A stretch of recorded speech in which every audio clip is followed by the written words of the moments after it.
Hey everyone, welcome, I'm MisterBo, and today we have some more new information about Crash Bandicoot On The Run, the brand new mobile game coming at the beginning of next year, and we have official reveals for 4 brand new levels, as well as our first look at Uka Uka, our first look at the Cortex boss battle, as well as the information that time trials are coming to this game, and we'll be going over how exactly those work in a game like this. So to begin with, let's talk about the 4 new levels that were revealed last week. This comes courtesy of IGN. I will leave a link in the description below to their post so you can go ahead and read it and look at the video that you're seeing on screen over there if you'd like to. But firstly, we have Great Gate, and this is very reminiscent of those early levels in Crash Bandicoot 1. They say this: deep in native villages and high amongst the treetops, the Great Gate is a sight to behold, even though Uka Uka has scared all the villagers away. But if you start feeling above it all, there are plenty of thorny traps and a couple of bandicoot eating plants, all too happy to bring you back down to earth. It looks super cool, kind of gives me hope that we might be seeing a version of Papu in this game as well. We know there are going to be over 50 villains. Some of those are probably going to be recolors like we've already seen. For instance, we've seen the recolored version of Dingodile, and I believe we've seen a recolored version of Embryo as well. But we do know characters like Mr. Crumb are going to be making appearances in this game. So it looks like we could be seeing some pretty cool villains in this game. Next, we then have Sewer Later, which again is very reminiscent of those levels from Crash Bandicoot 1, as well as Sewer Speedway from Crash Team Racing. They describe this level as dark, dank, and dangerous. If you run into any scrubber bubbletrons down here, then watch out. They're here to clean up the sewers, and that includes pesky bandicoots. After that, we then have Dynamite. They describe this as thick, sludgy swamps, dinosaur bones, volcanic lava. Yep, this prehistoric track is hot to trot. No sweat for a blazing fast bandicoot though, right?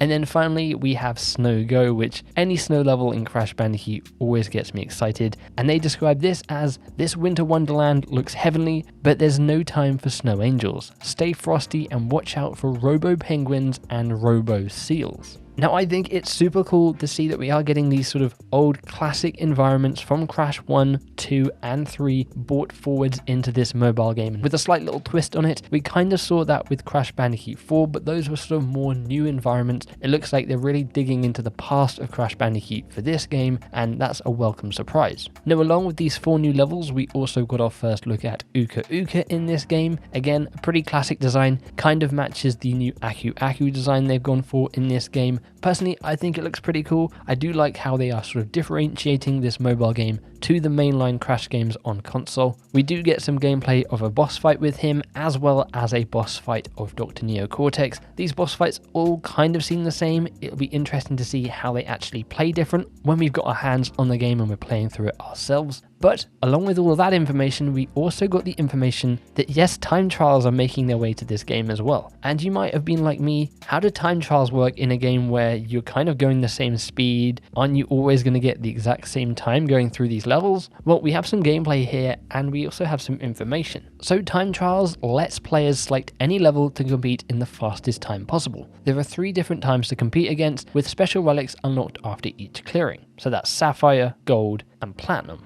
And the way it works is kind of like you might have expected it to work. Obviously, you have the 3 different lanes that you can switch between as you're playing this game, and on certain lanes you'll find different crates with different numbers. That's 1, 2, and 3. If you hit a 3 crate, well, that will pause the time on the clock for 3 seconds, 2 seconds, and 1 second. So you're going to need to sort of memorize these levels and hope that you can go after as many 3-second boxes as possible. The only question this brings up is, if you're getting a perfect run, does that mean everyone is pretty much going to get this sort of perfect time? Is there a way for someone to be like a couple of milliseconds quicker than everyone else in the world? We'll kind of have to wait and see how time trials work, but I'm pretty excited to dive into them. Now, one thing we knew that was coming to this game is multiplayer, but we have a little bit more information about how you'll actually be able to get into multiplayer and then what that will consist of. So after you've secured 5 power gems in the game, which are rewarded by defeating these different bosses, you can go online with a team of up to 30 members to challenge other global teams. Once a team run has been selected, 3 members from different teams will race together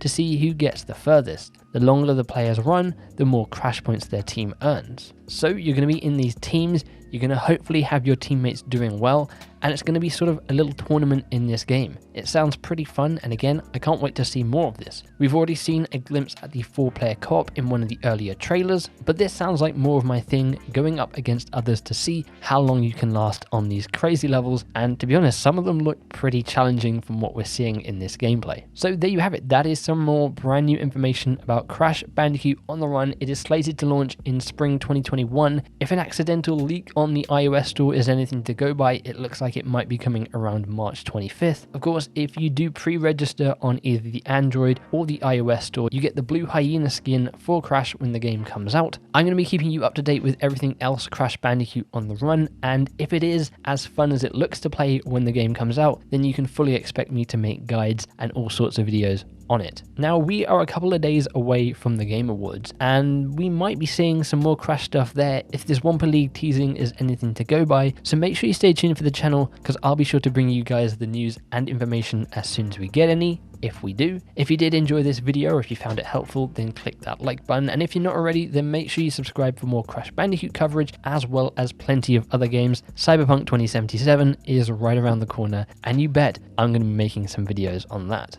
If you'd like to stay up to date with me, you can follow me over on Twitter at @IamMisterBo. I post when I go live over on Twitch and stuff like that over there. And you can also join our Discord server, a link to that in the description below. But apart from all of that though, thank you for watching and thank you for hanging out with me. I really do appreciate it. Hopefully I will catch you in some future content. But until then, as always, make sure you take care. Bye bye.